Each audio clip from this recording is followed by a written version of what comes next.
வணக்கம் நண்பர்களே, இது புக்ஸ் வித் கலை. இன்றைக்கி நம்ம பார்க்க போகிற புக்கு கவலை வேண்டாம், மன அமைதிக்கு வழிகாட்டும் ஜென் வழிமுறைகள். இந்த புக்கை எழுதினது ஜூன்மியோ மசுனோ. ஜப்பானில் 450 ஆண்டுகள் பழமையான ஜென் புத்த மத கோவிலின் தலைமை துறவியாக இருந்து வருகிறார். பல பரிசுகளை பெற்றிருக்கும் ஜென் தோட்ட வடிவமைப்பாளரான அவர் உலகெங்கிலும் உள்ள வாடிக்கையாளர்களுக்கு ஜென் தோட்டங்களை உருவாக்கி கொடுக்கிறார். ஜப்பானில் உள்ள ஒரு பிரபல ஓவியக் கல்லூரியில் சுற்றுச்சூழல் வடிவமைப்பு பேராசிரியராகவும் பணியாற்றி வருகிறார். இந்த புக்கில் மொத்தம் 5 பகுதிகள் இருக்குது. முதலாவது பகுதியில் மொத்தம் 8 விஷயங்கள் சொல்லியிருக்காங்க. முதலாவது, உங்களை நீங்களே ஏமாற்றிக் கொள்ளாதீர்கள். இக்கணத்தின் மீது கவனத்தை குவியுங்கள்.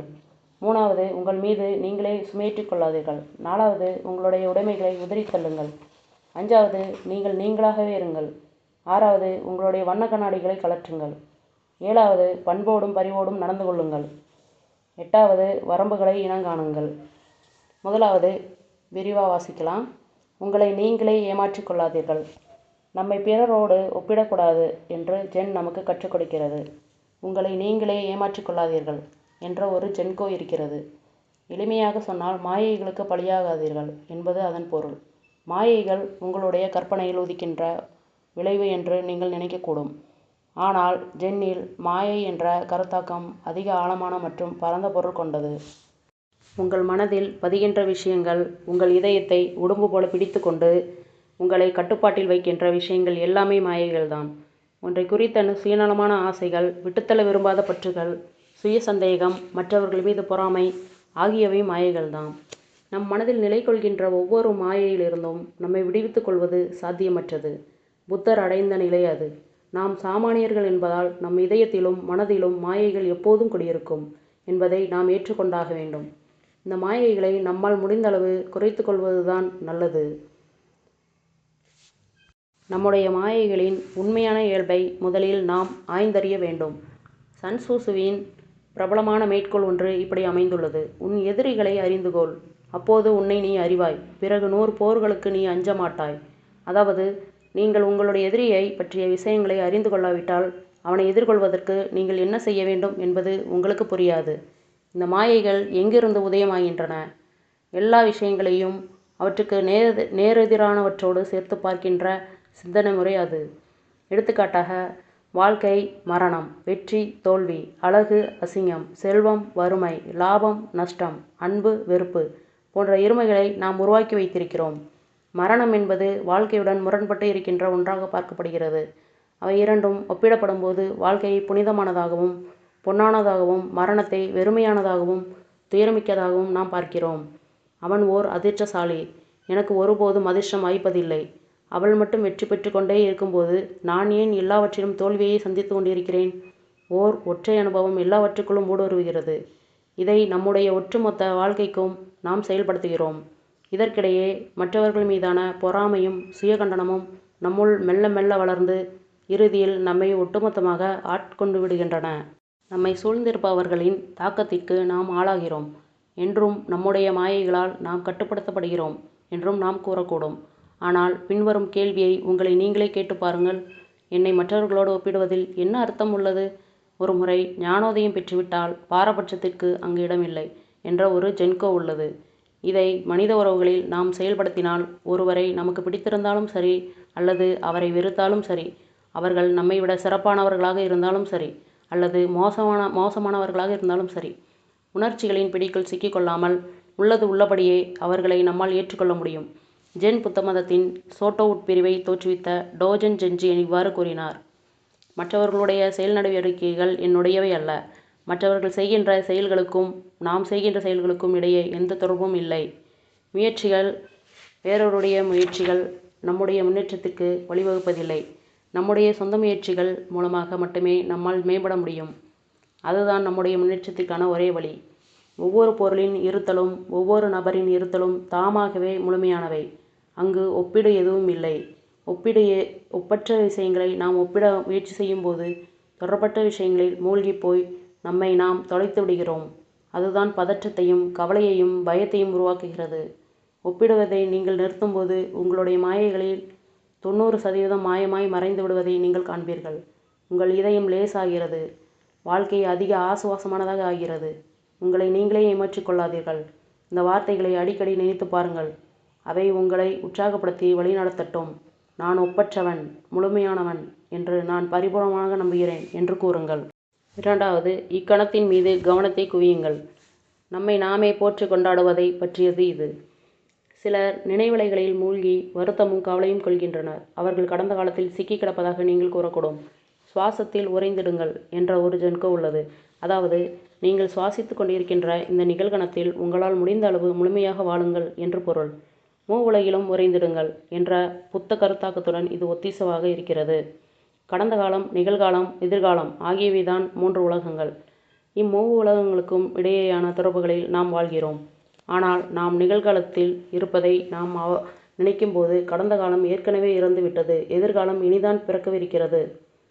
இறக்கின்ற எல்லாம் மீண்டும் பிறக்கிறது. இறந்து கடந்து சென்றுவிட்ட கடந்த காலத்தை பற்றி மீண்டும் சிந்தித்து பார்ப்பதில் எந்த பயனும் இல்லை.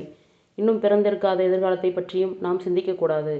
மொத்தத்தில் நாம் இங்கே கணத்தில் எவ்வாறு வாழ்கிறோம் என்பதுதான் முக்கியம். சென்ட்ரியோ என்று அழைக்கப்படுகின்ற ஒரு 3 வரி கவிதை உள்ளது. லேசாக உடைக்கப்பட்டிருக்கும் கிண்ணம் கூட ஒரு காலத்தில் செர்ரி மரமாக இருந்தது யோஷினோ மலை மீது.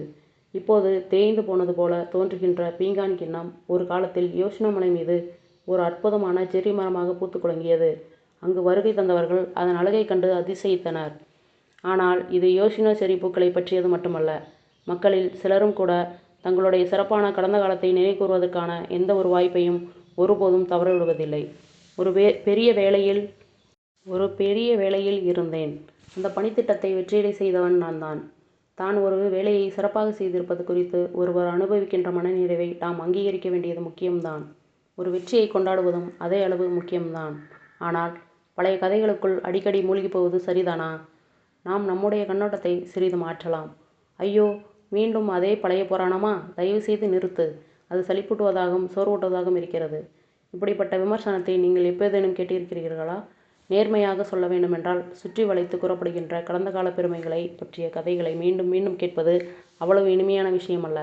பேசுபவருக்கு இது இங்கீதமற்ற செயலாக தோன்றுவதில்லையா? அவர்கள் மகிழ்ச்சியற்று இருக்கிறார்கள் என்று நினைப்பு நமக்கு வருவதை தடுப்பது நமக்கு கடினமாக இருக்கிறது. ஒருவர் எப்போதும் கடந்த காலத்திலேயே நிலை கொண்டிருப்பது நிகழ்காலத்தில் அவரிடமுள்ள தன்னம்பிக்கையின்மைக்கான ஓர் அறிகுறியாக இருக்கிறது. இவ்விதத்தில்தான் பதற்றமும் கவலையும் பயமும் உங்கள் இதயத்திற்குள்ளும் மனதிற்குள்ளும் மெல்ல மெல்ல நுழைகின்றன. இது உங்களுடைய தற்போதைய சுயத்தை பலவீனப்படுத்துவதற்கு சமம் என்று கூட சிலர் கூறக்கூடும். ஒரு விஷயத்தை நான் மீண்டும் வலியுறுத்த விரும்புகிறேன். அது உங்கள் மனதில் ஆழமாக பதிய வேண்டும். நீங்கள் ஏதாவது ஒரு பிரச்சனை நினைத்து புலம்பிக் கொண்டே இருந்தால் அதற்கு பதற்றம், கோபம், கவலை இது மட்டுமே அதிகமாகிக் கொண்டே செல்லும். எனவே இக்கணத்தில் முழுமையாக நாம் நம் முயற்சியை செலுத்த வேண்டும். என்னை பொறுத்தவரை சுவாசத்தில் நிலை கொண்டிருத்தல் என்பது இதுதான். 3வதா, உங்கள் மீது நீங்களே சுமையேற்றிக் கொள்ளாதீர்கள். உங்கள் ஆன்மா ஆசுவாசம் பெறுவதற்கான ஒரு இடத்தை நீங்கள் வாழ்கின்ற இடத்தில் உருவாக்குங்கள். உங்களுக்கு ஓர் ஆன்மீக உறைவிடம் இருக்கிறதா? ஒரு நேரத்தில் கிட்டத்தட்ட ஒவ்வொரு ஜப்பானிய வீட்டிலும் ஒரு பூசை மாடம் அல்லது ஒரு சிறு கோவில் இருந்தது. குடும்ப உறுப்பினர்கள் ஒவ்வொருவரும் அந்த பூசை மாடத்தின் முன்னால் அமர்ந்து ஊதுபத்திகள் ஏற்றி வைத்து பிறகு கைகளை குவித்து வணங்குவது அன்றாட வழக்கமாக இருந்தது. குழந்தைகள் அந்த வழக்கத்தை தங்களுடைய பெற்றோரையும் தாத்தா பாட்டிகளையும் பார்த்து கற்றுக்கொண்டனர். அதே நேரத்தில் ஒருவருடைய மூதாதையர் மீதான மரியாதையையும் அது வளர்த்தெடுத்தது. இது ஜப்பானின் அருமையான பாரம்பரியங்களில் ஒன்று என்பதையும் அது ஓர் அழகான வழக்கம் என்பதையும் நீங்கள் ஒப்புக்கொள்வீர்கள் என்று நான் நினைக்கிறேன். முற்காலத்தில் ஒரு குடும்பத்தில் உள்ள ஒருவர் புதிதாக ஒரு வீட்டில் குடியேறிய போது அவர் செய்த முதல் காரியம் ஒரு பூசை மாடத்தை நிர்மாணித்து தன்னுடைய மூதாதையரை தன்னுடைய புதிய வீட்டிற்குள் வரவேற்றதுதான்.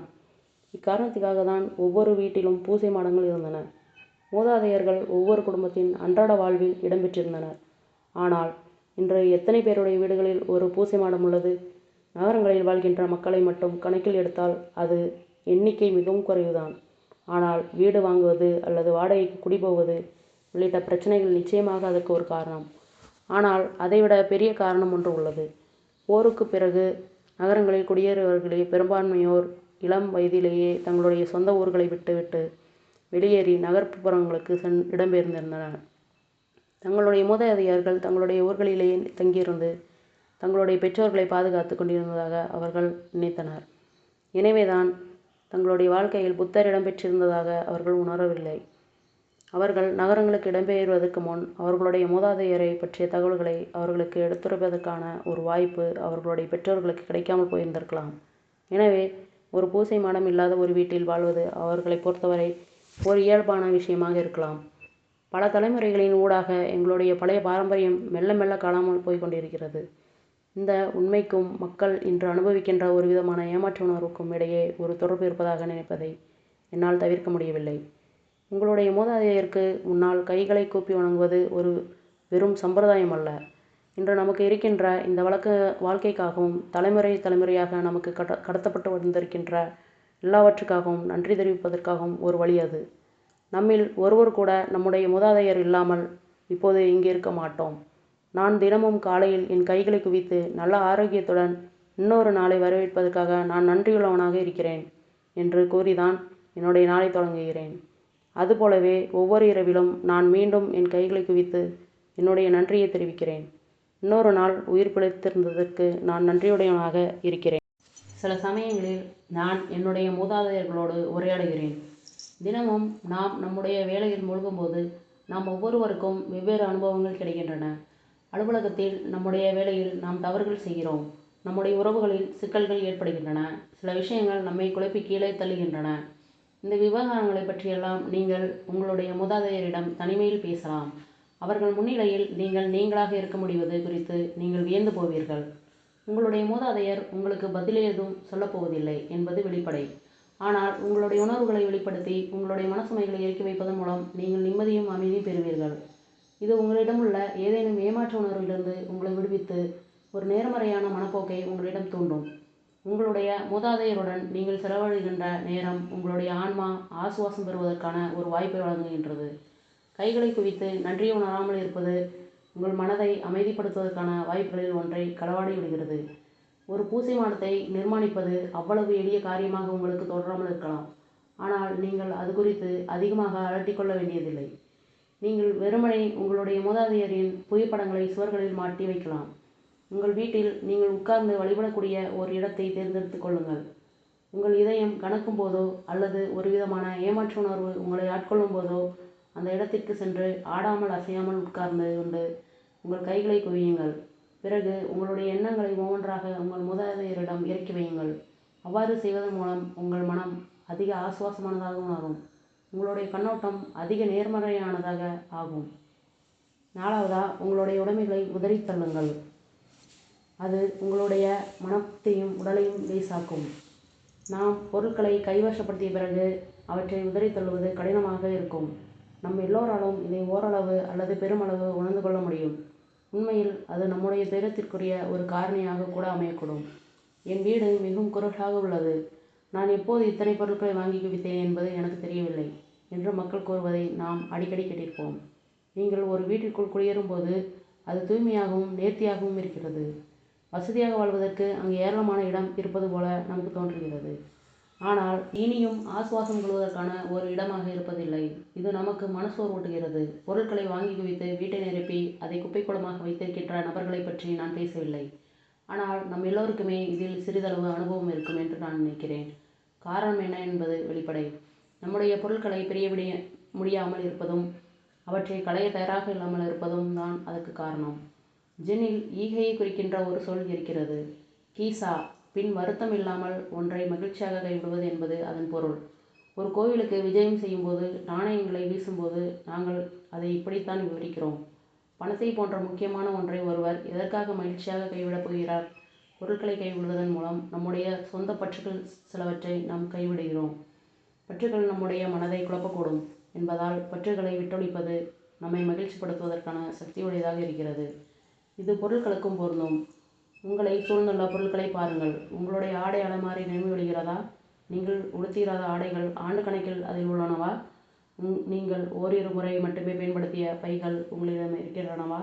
எதற்கும் பயனற்ற வெறும் அலங்கார பொருட்கள் உங்கள் வீட்டு அலமாரியில் இடத்தை அடைத்து கொண்டிருக்கின்றனவா? இதை நான் பின்னர் என்றேனும் ஒரு நாள் பயன்படுத்துவேன். எதையேனும் நம்மை சுற்றி வைத்திருப்பதற்கு எப்போதும் நாம் கொடுக்கின்ற சாக்குப்போக்கு இதுதான். கடந்த 3 ஆண்டுகளாக நீங்கள் அப்பொருளை பற்றி சிந்தித்திருக்கவில்லை என்றால் அதை பயன்படுத்துவதற்கான தூண்டுதல் விரைவில் உங்களுக்கு ஏற்படும் என்று நீங்கள் உண்மையிலேயே நம்புகிறீர்களா? 3 ஆண்டுகளாக வெளிச்சத்தையே பார்த்திராத ஒரு பையை நீங்கள் மீண்டும் எப்பேதேனும் பயன்படுத்துவீர்களா? இல்லை என்பதுதான் பெரும்பாலும் அதற்கான பதிலாக இருக்கும். இது உங்களுக்கு பரிச்சயமானதாக தோன்றினால் நீங்கள் உங்களுடைய உணர்வுகளை கைவிட்டுவிட்டு பொருட்களை களைய துணிய வேண்டும். பொருட்கள் வீணாகக்கூடாது என்ற மனப்போக்குடன் இது முரண்படக்கூடும் என்பதை நான் அறிவேன். பொருட்களை ஒதுக்கித் தள்ளுவது வீணாக்குவதைப் போல தோன்றக்கூடும் என்பது உண்மைதான். ஆனால் அவற்றை எந்த வழியில் களைவது என்பதை பற்றிய ஒரு கேள்விதான் இது. நீங்கள் களைய வேண்டிய ஒரு பொருள் உங்களுடைய நண்பர் ஒருவருக்கு அல்லது உங்களுக்கு தெரிந்த யாரோ ஒருவருக்கு பயன்படும் என்றால் அதை அவர்களுக்கு கொடுக்கலாம், அல்லது ஒரு தொண்டு நிறுவனத்திற்கு அதை தானமாக கொடுக்கலாம். மேற்குறிப்பிடப்பட்ட வழிகள் பொருட்களை விரயம் செய்யக்கூடாது என்ற மனப்போக்குடன் இசைவாக இருக்கிறது. அதே நேரத்தில் ஈகை என்ற கீஷா உணர்வுக்கும் அது உண்மையாக இருக்கிறது. நீங்கள் களைய வேண்டிய பொருட்களை களைவது அதிகமான இடத்தை உருவாக்கும். இது உங்களுடைய வீட்டின் சௌகரியத்தை அதிகரிக்கும், உங்களுடைய அன்றாட வாழ்க்கையை மேம்படுத்தும். அதோடு இது உங்கள் உடல் நலத்தின் மீதும் மனநலத்தின் மீதும் ஒரு நேர்மறை தாக்கம் ஏற்படுத்தும் என்பதை தனியாக சொல்ல வேண்டியதில்லை.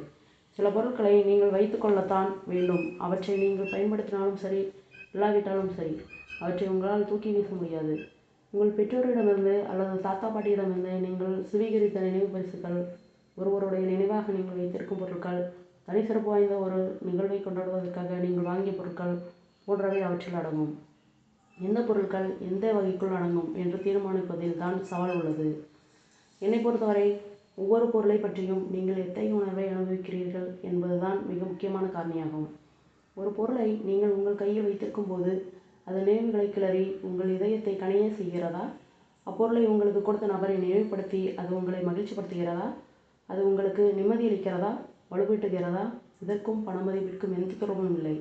சில பொருட்கள் அவை எவ்வளவு பழமையாக இருந்தாலும் சரி, எவ்வளவு சிதைந்து போயிருந்தாலும் சரி, உடைந்திருந்தாலும் சரி, அவற்றை வைத்துக்கொள்வது மதிப்பு வாய்ந்தது தான்.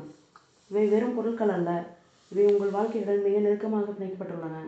ஒரு அழகான பெட்டியை கண்டுபிடித்து இவற்றை அவற்றில் வைத்து பத்திரமாக பாதுகாத்துக் கொள்ளுங்கள். ஜென்னில் கையோடு கைகோர்த்து நடப்பது என்பது பற்றி நாங்கள் பேசுகிறோம். நாம் உண்மையிலேயே நம்புகின்ற ஒரு நபருடன் வாழ்க்கையை வாழ்தல் என்பது இதன் பொருள். அதில் நம் சுயமும் அடக்கம். நம்முடைய நினைவுகளை பாதுகாக்க உதவுகின்ற அம்சங்களும் இந்த உணர்வுக்கு ஒரு முக்கிய பங்காற்றுகின்றன. 5. நீங்கள் நீங்களாகவே இருங்கள். எவற்றின் மீது உங்களுக்கு எந்த கட்டுப்பாடும் இல்லையோ அவற்றின் மீது கவனத்தை குவிக்காதீர்கள். நீங்கள் என்ன செய்து கொண்டிருந்தாலும் சரி, அதில் உங்கள் வலிமையின் ஒவ்வொரு துளியையும் முதலீடு செய்வது வாழ்வின் ஊடாக முன்னேறி செல்வதற்கான ஒரு மெச்சத்தக்க வழி. ஆனால் வாழ்க்கையை வாழ்வதற்கு நாம் சில விஷயங்களை உணர்ந்து கொள்ள வேண்டியது முக்கியம். இவ்வுலகில் நம்முடைய கட்டுப்பாட்டுக்கு அப்பாற்பட்ட விஷயங்கள் இருக்கின்றன. எல்லா விஷயங்களுக்கும் நீங்கள் உங்களை முழுமையாக அர்ப்பணிக்க வேண்டும். விஷயங்கள் எப்படி அமைய வேண்டும் என்று நீங்கள் விரும்புகிறீர்களோ அப்படி அமைக்க ஏதோ ஒரு வழியில் துணிந்து முயற்சி மேற்கொள்ள வேண்டும் என்று நீங்கள் நினைக்கும் ஒரு மனப்போக்கு உங்களுக்கு இருக்கிறதா? ஆனாலும் எந்த விதத்திலும் நம்முடைய கட்டுப்பாட்டில் இல்லாத ஏகப்பட்ட விஷயங்கள் உண்மையிலேயே இருக்கின்றன. நாம் நம்முடைய ஆற்றல் முழுவதையும் ஏதோ ஒன்றுக்கு அர்ப்பணிக்கக்கூடும். ஆனால் எதுவும் மாறப்போவதில்லை. நாம் எவ்வளவு கடினமாக முயற்சி செய்தாலும் சரி, நமக்கு நாமே களைப்பூட்டிக் கொள்வதையும் நம்முடைய முயற்சியின் விளைவால் துன்புறுவதையும் தவிர வேறு எதுவும் நிகழாது. நமக்கு வழங்கப்பட்டுள்ள இந்த வாழ்க்கையை நம்முடைய கட்டுப்பாட்டுக்கு முற்றிலும் அப்பாற்பட்ட விஷயங்கள் நிரம்பியுள்ளது. எடுத்துக்காட்டாக, உங்களுடைய இதய துடிப்பை நிறுத்துவதற்கான திறன் உங்களுக்கு இருக்கிறதா? உங்கள் இதயம் தன் சொந்த விருப்பப்படி செயல்படுகிறது. அது குறித்து உங்களால் எதுவும் செய்ய முடியாது. நம்முடைய அதிகாரத்திற்கு உட்படுத்தப்பட முடியாத, நம்மால் எட்ட முடியாத விஷயங்களை உள்ளடக்கியதுதான் வாழ்க்கை. பௌத்தத்தில் நம்முடைய அதிகாரத்தினால் அன்றி நம்மை விஞ்சிய ஒரு மாபெரும் ஆற்றலால், அது பிரபஞ்ச உண்மையாக இருந்தாலும் சரி அல்லது புத்த இயல்பாக இருந்தாலும் சரி, நாம் வழி நடத்தப்படுகிறோம் என்று நம்பப்படுவதற்கு ஒரு காரணம் இருக்கிறது. நம்முடைய உயிராற்றல் எந்த புள்ளியிலிருந்து தோன்றுகிறது என்பது நம்முடைய கட்டுப்பாட்டில் இல்லை என்பதை நாம் உணரும்போது இன்னும் எத்தனை விஷயங்கள் அந்த வாய்ப்புள் அடங்கும் என்பதை உணர்ந்து கொள்வது எளிதாகிறது. நமக்கு நாமே சோர்வூட்டி கொள்ள வேண்டியதில்லை என்பதை அறிந்து கொள்ள வேண்டும். நம்முடைய கட்டுப்பாட்டில் இல்லாத விஷயங்களை உள்ளபடியே ஏற்றுக்கொள்வது சிறந்தது. நம்முடைய ஆரோக்கியத்தை பேணுவதில் நாம் எவ்வளவு அக்கறையும் கவனமும் செலுத்தினாலும் சரி, நாம் எப்போதேனும் நோயாலோ அல்லது காயத்தாலோ துன்புறத்தான் செய்கிறோம். நான் என் ஆரோக்கியத்தை பேணுவதற்கு மிக கடினமான முயற்சி செய்து கொண்டிருந்தேன். ஆனாலும் நான் நோய்வாய்ப்பட்டேன். நான் போதிய கவனம் செலுத்தியிருக்கவில்லையோ என்னவோ என்று நாம் குறை கூறக்கூடும். ஆனால் நாம் என்ன செய்து கொண்டிருக்கிறோம் என்றால், நம்முடைய யதார்த்தத்தை உதாசீனப்படுத்துகிறோம். அதாவது, நாம் நோய்வாய்ப்பட்டிருக்கிறோம் என்பதை ஏற்றுக்கொள்ள நாம் மறுக்கிறோம். இது அர்த்தமற்றது. நம்மை நாமே கண்டிப்பதன் மூலமும் நம்மீது பழி சுமத்துவதன் மூலமும் நம்முடைய சிந்தனையில் மெல்ல மெல்ல அதிக எதிர்மறையான எண்ணங்கள் உருவாகும். நாம் நோயுற்றிருக்கும் போது நம்முடைய ஆன்மாதான் வேதனைக்குள்ளாகிறது. எனவே நமக்கு உடல்நலக் குறைவு ஏற்படும் போது நம்முடைய ஆன்மா தடுமாறுகிறது. அது நம்முடைய நிலையின் மீது தாக்கம் ஏற்படுத்துகிறது. பெரும்பாலும் நாம் காயப்படும் போது நம்முடைய உடலின் ஒரு பகுதி பாதிப்படைகிறது. இப்போது முன்பை போல என்னால் நகர முடியவில்லை, எனக்கு ஏன் இவ்வாறு நிகழ வேண்டும்? உங்கள் தலைவிதியை சபிப்பது உங்கள் உடற்திறனை மீட்டுக் கொடுக்கப் போவதில்லை. அது உங்களுடைய நாட்களை மேன்மேலும் பொலிவிழக்க மட்டுமே செய்யும். மேற்குறிப்பிடப்பட்ட 2 நிகழ்வுகளிலும் நமக்கு எந்த சக்தியும் இல்லை. ஏற்றுக்கொள்வதை தவிர நமக்கு வேறு எந்த வழியும் இல்லை. நீங்கள் எதிர்ப்பு காட்ட முயற்சி செய்யலாம், ஆனால் இறுதியில் உங்களால் ஏற்றுக்கொள்ள மட்டுமே முடியும். உண்மை அதுவென்றால் நாம் ஏன் அதை மனமுவந்து செய்யக்கூடாது? உள்ளது உள்ளபடி இப்போது நீங்கள் எப்படி இருக்கிறீர்களோ அதுதான் உங்களுடைய உண்மையான சுயம். நம்மால் அதை மாற்ற முடியாது. உங்கள் கட்டுப்பாட்டில் இல்லாத விஷயங்களை நீங்கள் ஏற்றுக்கொண்டவுடன் சூழல்களுக்கு ஏற்றபடி உங்களால் வாழ முடியும். எது உங்களுடைய உண்மையான சுயமோ அதை உங்களால் எதிர்கொள்ள முடியும். உங்கள் அதிகாரத்தை மீறிய விஷயங்கள் மீது நீங்கள் இனியும் உங்கள் கவனத்தை வீணாக்க மாட்டீர்கள். விஷயங்களை ஒரு நேர்மறையான கண்ணோட்டத்துடன் நீங்கள் கையாள்வீர்கள். 6. உங்களுடைய வண்ண கண்ணாடிகளை கழற்றுங்கள். தனிப்பட்ட உறவுகளை பற்றிய உங்களுடைய கவலைகளில் 90% இது கலைந்துவிடும். நம்முடைய தனிப்பட்ட உறவுகள் நமக்கு முற்றிலுமாக குழப்பமூட்டக்கூடும். நம்மை வருத்தத்தில் ஆழ்த்துகின்ற பதட்டம், கவலை, பயம் ஆகியவற்றின் பெரும்பகுதி தனிப்பட்ட உறவுகளை உள்ளடக்கியதாக இருக்கிறது. வேலை, சமூகம், கல்லூரி, நண்பர்கள், குடும்பம், உடன்பிறப்புகள், உறவினர்கள் என்று நம்முடைய உறவுகளுக்கு பல அடுக்குகள் இருக்கின்றன. சில சமயங்களில் இவை சிக்கலுக்கு உள்ளாகி பதட்டம், கவலை, பயம் ஆகியவற்றுக்கு இட்டு சென்று நம்முடைய மனதை குழப்புகின்றன. என்னுடைய மேலதிகாரியும் நானும் நேருக்கு நேர் பார்த்து கொள்வதில்லை. நான் எவ்வளவு கஷ்டமாக முயற்சி செய்தாலும் எங்களுக்கு இடையேயான பிரச்சனைகளை என்னால் தீர்க்க முடிவதில்லை. நான் என் நண்பனின் நிலையை புரிந்து கொள்ள முயற்சி செய்கிறேன், ஆனால் அவன் நம்பகமானவனாக இல்லை. அடுத்த வீட்டில் இருக்கின்ற பெண்மணி எப்போதும் என்னை தவிர்ப்பதை போலவே நடந்து கொள்கிறாள். எதிர்மறை எண்ணங்கள் நம் மனதில் நிலை கொண்டு விட்டால் பிறகு அவற்றை விரட்டி அடிப்பது மிகவும் கடினம். அது மனித இயல்பு. உண்மையில் அந்த எதிர்மறை எண்ணங்கள் மேலும் தீவிரமடையும் போக்கை கொண்டுள்ளன. நேருக்கு நேர் முகம் பார்த்து கொள்ளாத உங்களுடைய மேலதிகாரியை ஒரு நாளும் திருப்திப்படுத்த முடியாது. நம்பகத்தன்மை இல்லாத உங்கள் நண்பரின் அடிப்படை நடத்தையையே நீங்கள் கேள்விக்கு உட்படுத்துகிறீர்கள். உங்களிடம் பாராமுகமாக நடந்து கொள்கின்ற அடுத்த வீட்டு பெண்மணி வேண்டுமென்றே உங்களை உதாசீனப்படுத்துகிறார். இந்த மாதிரியான எண்ணங்களை நீங்கள் உங்கள் மனதில் மீண்டும் மீண்டும் நினைக்கும்போது நீங்கள் மோசமான மாற்றத்திற்கு வித்திடுகிறீர்கள். ஆனால் பிரச்சனைகள் எங்கே தொடங்கின என்பதை நீங்கள் பின்னோக்கி பார்த்து கண்டறியும் போது அவை எப்போதும் ஏதோ அற்ப விஷயங்களில் தான் தொடங்கியிருந்தன என்பதை நீங்கள் உணர்வீர்கள். ஒரு சந்திப்பு கூட்டத்தில் உங்களுக்கு உங்கள் மேலதிகாரியுடன் ஒரு லேசான கருத்து மோதல் ஏற்பட்டிருந்தது. உங்கள் நண்பர் உங்களை சந்திக்க திட்டமிட்டிருந்ததை மறந்துவிட்டார். அடுத்த வீட்டு பெண்மணி ஒரு முறை உங்களுக்கு வணக்கம் கூறிய போது நீங்கள் பதிலுக்கு அவருக்கு வணக்கம் தெரிவிக்கவில்லை. இவையெல்லாம் அற்ப விவகாரங்கள். ஒவ்வொரு நிகழ்விலும் அடுத்தவருடைய ஒரே ஒரு பக்கம் மட்டுமே கணக்கில் எடுக்கப்படுகிறது. இதைதான் நான் வண்ண கண்ணாடிகள் அல்லது முன்னபிப்பிராயம் என்கிறேன். அவை முக்கியமானவை போல தோன்றாமல் இருக்கக்கூடும், ஆனால் அவை உங்கள் மனதில் வேரூன்ற நீங்கள் அவற்றுக்கு ஒரு வாய்ப்பு கொடுத்துவிட்டால் அவற்றால் உங்களுக்கு பிரச்சனைகள் விளைவிக்க முடியும். எடுத்துக்காட்டாக, பின்வரும் மோசமான அனுபவம் உங்களுக்கு நேர்ந்திருக்கிறதா? நீங்கள் உங்கள் வேலையில் ஒரு புதிய கூட்டாளியை சந்திக்கவிருக்கிறீர்கள். அவரை பற்றிய ஒரு சிறு தகவல் வேறொருவரிடமிருந்து உங்களுக்கு கிடைக்கிறது. பழகுவதற்கு இனிமையற்றவர் என்று பெயரெடுத்துள்ளவர் அவர்.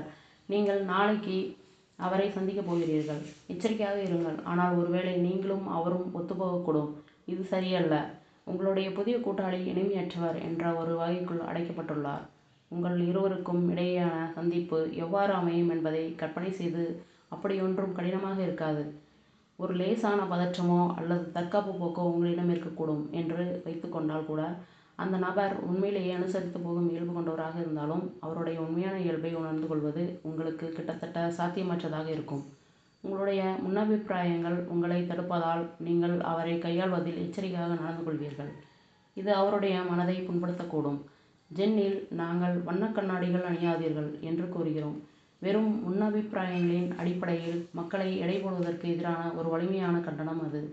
ஒருவரை பற்றிய ஒரு சிறு தகவலின் அடிப்படையிலோ அல்லது அவருடைய நடத்தையின் ஒரே ஒரு பக்கத்தை மட்டும் பார்த்துவிட்டு அதிலிருந்து உங்கள் மனதில் உழைத்த எதிர்மறையான எண்ணம் அல்லது உணர்ச்சியின் அடிப்படையிலோ நீங்கள் அவரை மதிப்பிட்டால் நீங்கள் நிச்சயமாக அவரை பற்றிய ஒரு தவறான முடிவுக்குத்தான் வருவீர்கள். முதலில் உங்களுடைய வண்ணக் கண்ணாடியை கழற்றுங்கள். மேலும் பின்வரும் ஜென் கூற்றை நீங்கள் உங்கள் மனதில் பதிய செய்யுங்கள். எந்த விதிவிலக்கும் இன்றி அறிவும் உணர்வும் கொண்ட அனைத்து உயிரினங்களும் புத்த இயல்பை கொண்டுள்ளன. அதாவது மனத்தை தூய்மையாகவும் கச்சிதமாகவும் வைத்துக் கொள்வதற்கான திறன் நம் அனைவருக்கும் இருக்கிறது. அதுதான் புத்த இயல்பு. நான் அவரிடம் அவருடைய அம்சங்களில் ஒன்றை மட்டுமே பார்த்துள்ளேன். அடுத்த முறை நான் அவருடைய புத்த இயல்பை பார்க்க முயற்சிப்பேன். நம் அனைவரிடமும் புத்த இயல்பு இருக்கிறது என்று நம்புவதற்கு ஜென் நமக்கு கற்றுக் கொடுக்கிறது. ஒவ்வொரு இடமும் அதை காண நாம் முயற்சி செய்தால் அது நம்முடைய சொந்த இதயத்துக்குள்ளேயே துடிப்புடன் இருப்பதை நம்மால் காண முடியும்.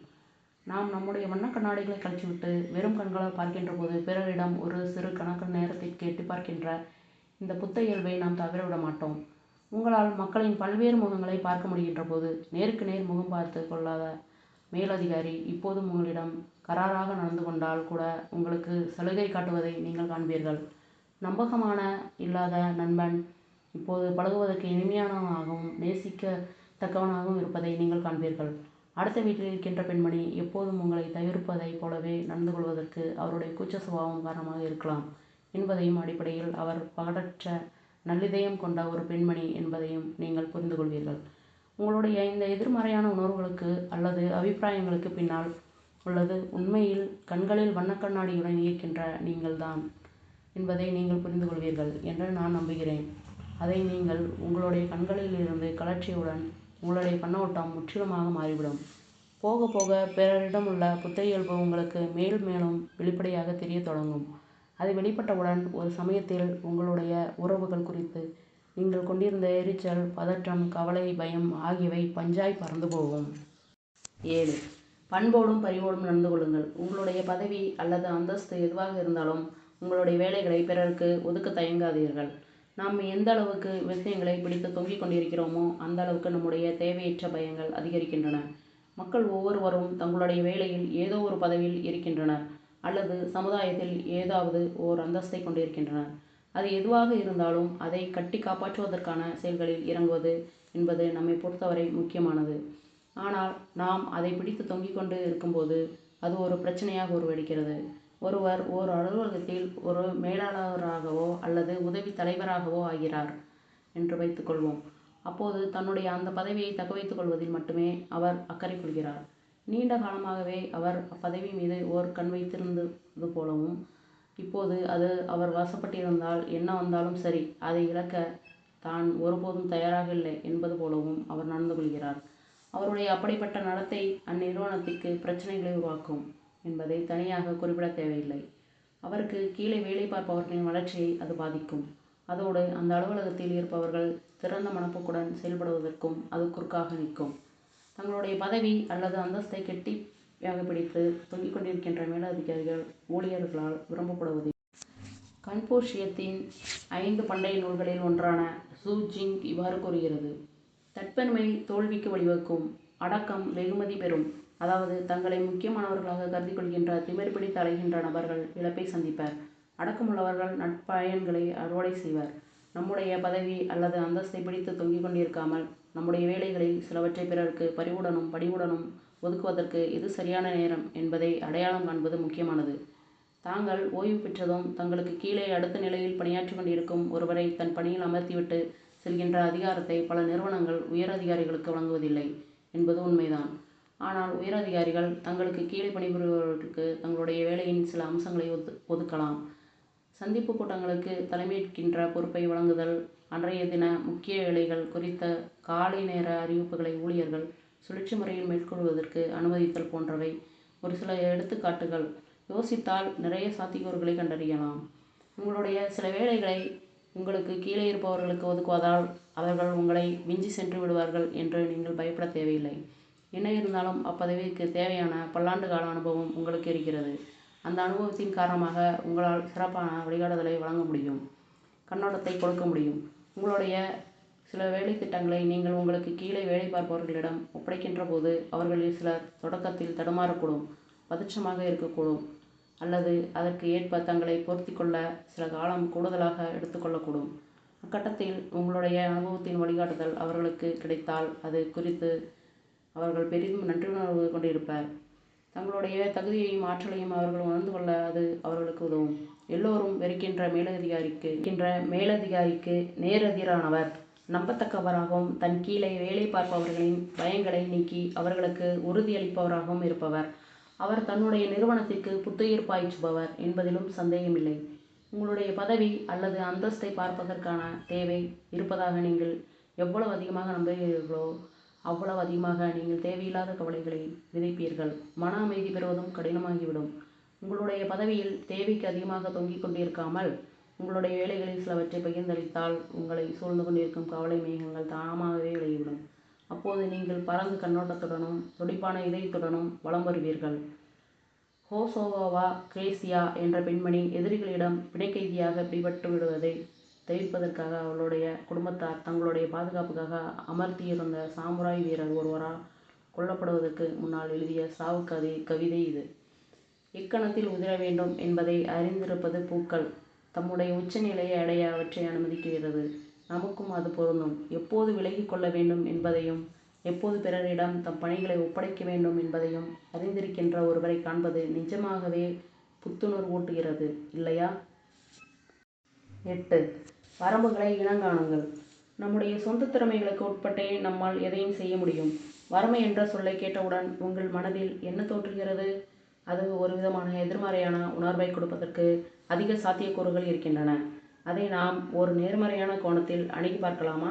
எடுத்துக்காட்டாக, உங்களுடைய வேலை என்று வரும்போது உங்களுடைய திறமைகள் எவை என்பதை நீங்கள் அறிந்து கொள்வது முக்கியமானது. ஏராளமானோர் இது குறித்து அறியாமல் இருக்கிறார்கள் என்று நான் சொன்னால் நீங்கள் வியப்படைவீர்கள். தங்களுக்கு ஒரு வேலை வாய்ப்பு வருகின்ற போது அந்த பதவிக்கு தாங்கள் பொருத்தமானவர்களாக என்று பார்க்காமலேயே பெரும்பாலானோர் அதை ஏற்றுக்கொள்கின்றனர். ஒருவரால் தங்களுடைய திறமைகளுக்கு ஏற்ப வேலை பார்க்க முடியும் என்பதால் அவர்களுக்கு வழங்கப்படுகின்ற வேலையை செய்வதற்கு அத்திறமைகளுக்கு அப்பாற்பட்ட திறமைகள் தேவைப்படும் போது அந்த வேலையை அவர்களால் திறம்பட செய்ய முடியாமல் போய்விடுகிறது.